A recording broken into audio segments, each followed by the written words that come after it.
السلام عليكم. أنا اسمي سمر. عملت العملية مع دكتور محمد.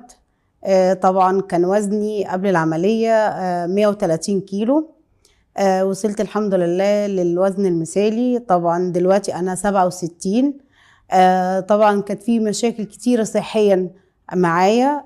كانت في خشونة في الركبة، كانت في عندي حساسية على صدري، وفي اختناق لما باجي أنام. الحمد لله بفضل ربنا بعد العملية كل ده فرق معايا تماما، ما بقاش فيه أي حاجة دلوقتي. كنت عشان أقدر أتنفس أو أقدر أنام كنت لازم أخد البخاخة. أنا بطلتها من بعد العملية الحمد لله لحد النهاردة مش باخدها. بمشي كويس، بتحرك كويس، بنام كويس. مفيش المشكلة اللي كانت في رجلي بالخشونة، ما كنتش بقدر أتحرك الأول، دلوقتي بتحرك. فرقت معايا كتير جدا عن الأول بصراحة. فيعني حياتي كقبل وحياتي كبعد دلوقتي أفضل بكتير من قبل.